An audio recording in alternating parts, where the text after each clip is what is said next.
ya kan. Anak yang nganggung-nganggung di negara Konoha itu ya? Di negara Konoha itu apakah itu wujud kasih sayang orang? Enggak, itu menjerumuskan.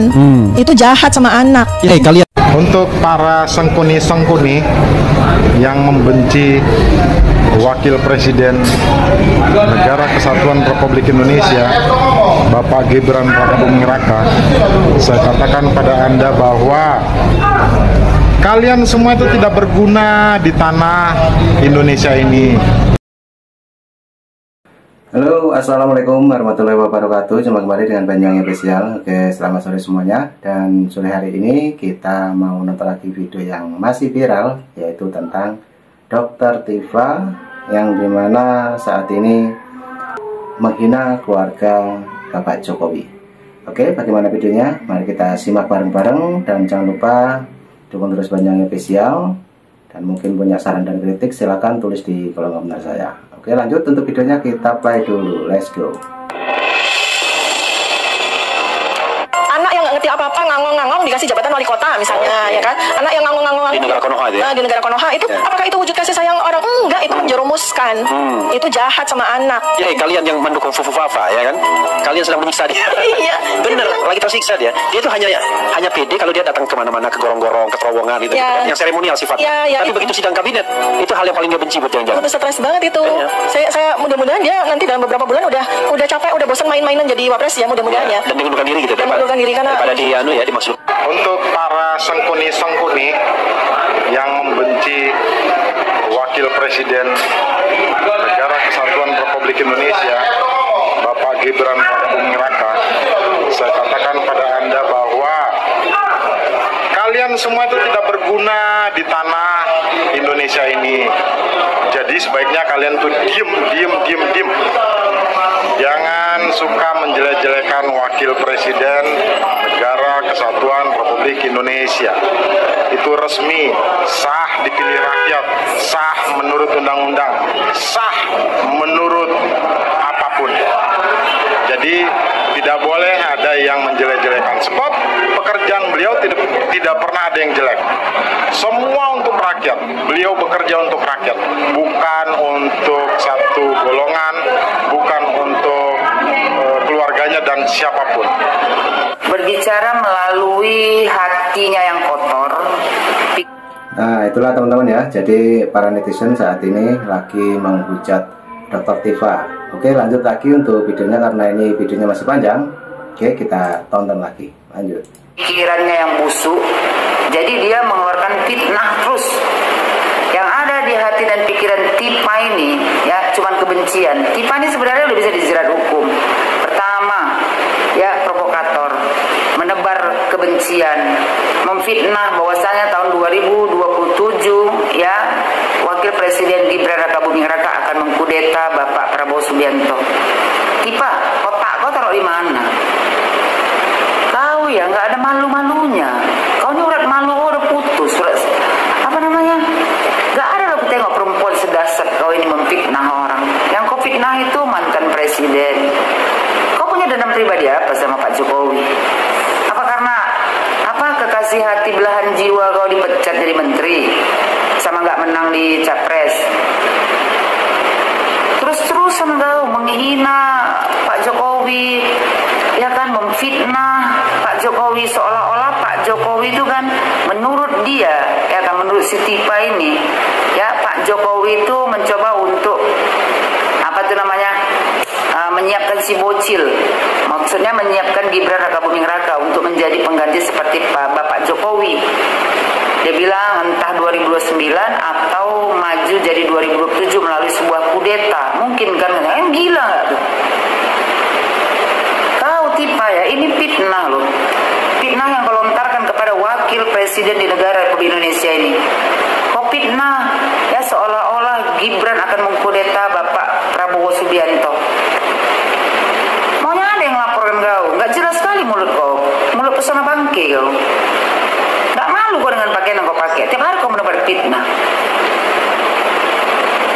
Manusia kayak Tifa ini gak usah kalian dengarkan. Ya, ini manusia perempuan yang halusinasi karena cinta. Ada pula di dalam pikiran kau itu bahwasanya Gibran Rakabuming Raka akan mengkudeta Pak Prabowo. Kalau kau yang di posisi Gibran mungkin kau akan mengkudeta Pak Prabowo. Tapi kalau Gibran nggak mungkin.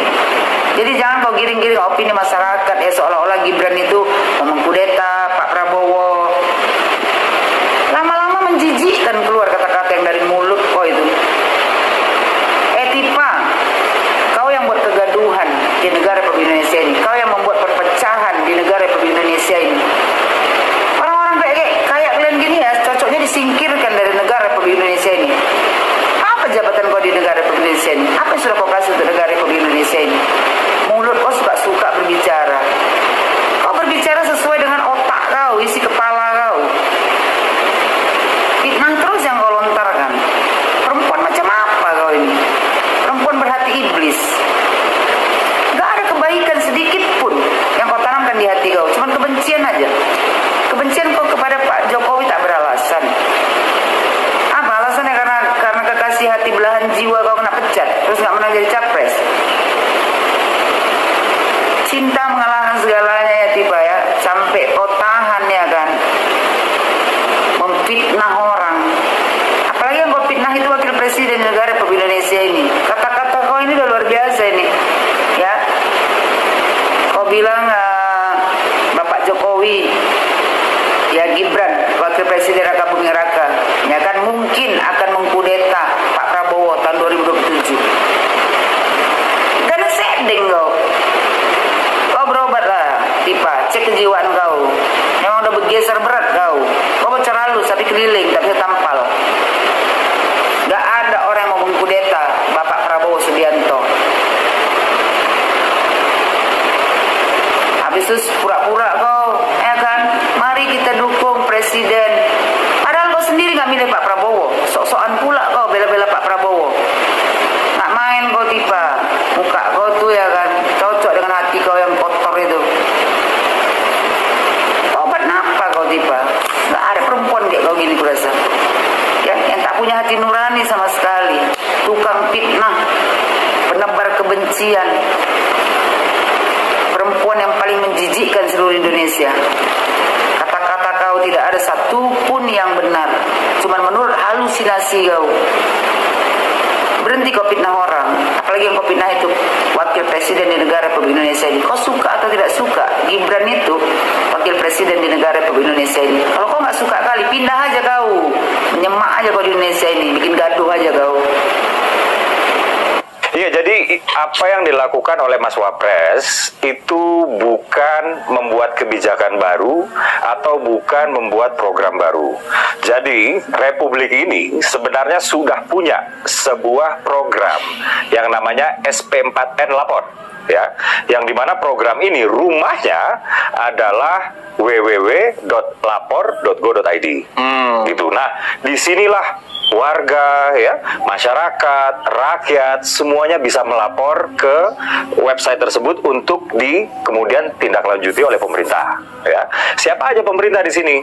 Jadi inisiator dari lapor.go.id ini dan juga koordinatornya itu adalah KSP atau Kantor Staf Presiden. Ini sudah ada sebelum sudah bahkan by the time Mas Gibran itu membuka kanal lapor Mas Gibran ini, Mas Wapres. Lapor Mas Wapres ini jumlah laporan itu udah hampir 1 juta. Oh. Jadi ini sudah program lama sebenarnya ya. Nah, lalu yang terjadi apa? Laporan yang masuk itu kemudian diverifikasi. Ya, setelah diverifikasi baru ditindaklanjuti. Setelah ditindaklanjuti baru dikembalikan dan ditanggapi oleh pelapor. Apakah sudah puas atau belum? Baru kalau sudah oke, laporan dinyatakan selesai, case close, gitu ya. Nah, tadi kan saya bicara soal inisiator dan koordinatornya adalah KSP.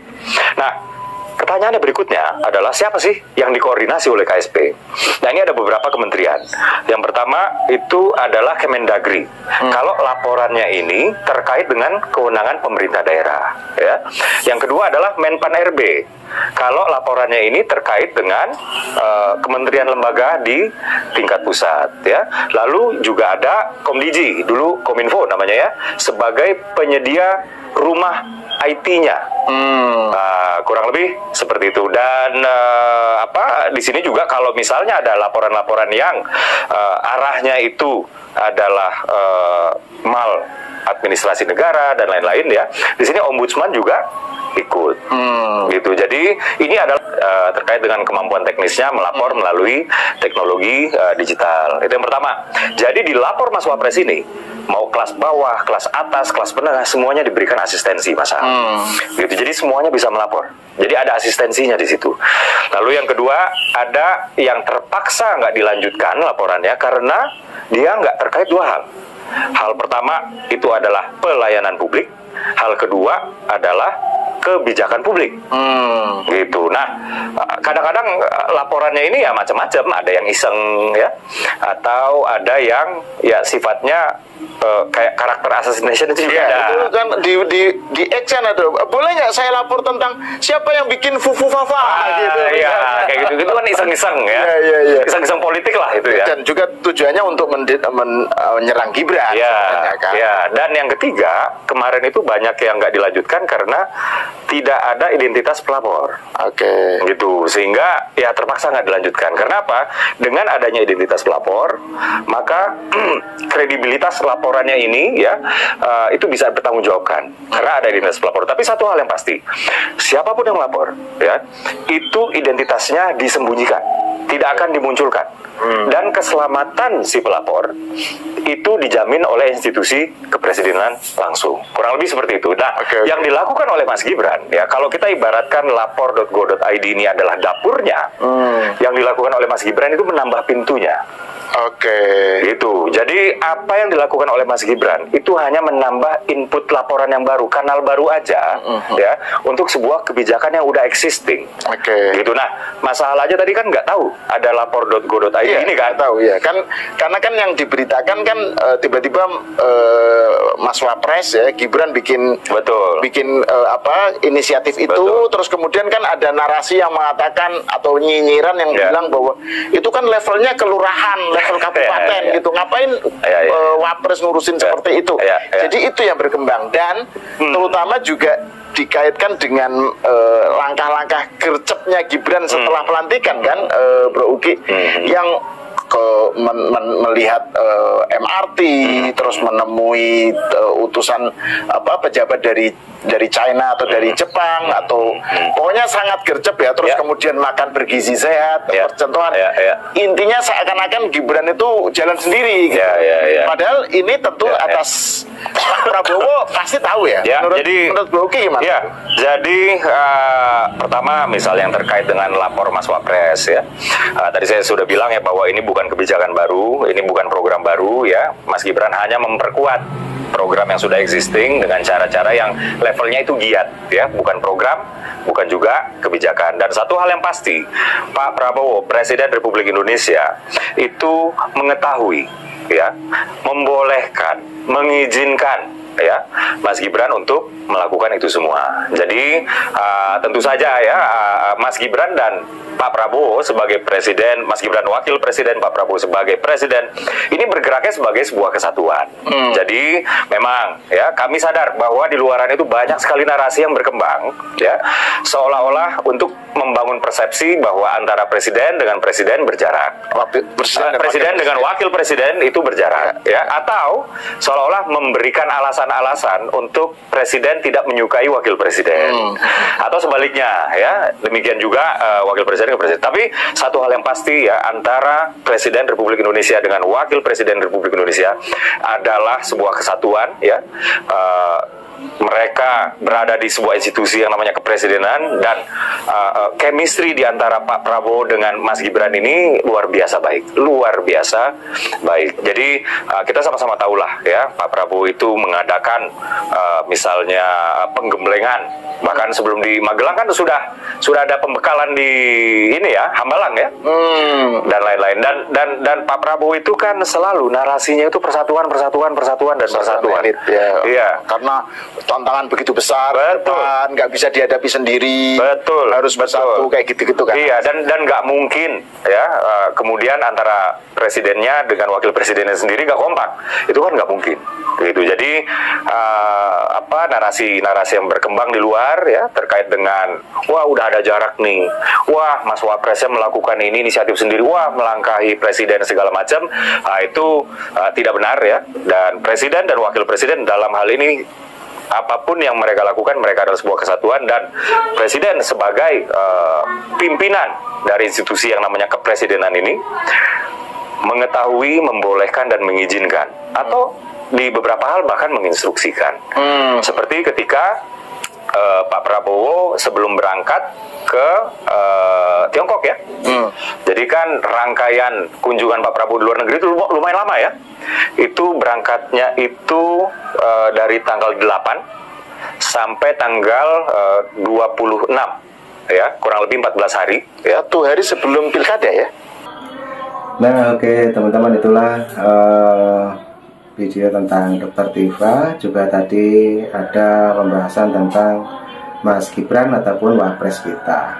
Oke teman-teman, jadi itu dulu yang kita tonton, dan itulah tadi sedikit kritikan juga dari para netizen untuk Dr. Tifa. Oke, ucapan terima kasih. Assalamualaikum warahmatullahi wabarakatuh. Sampai ketemu di video saya selanjutnya. Terima kasih, thank you, bye bye.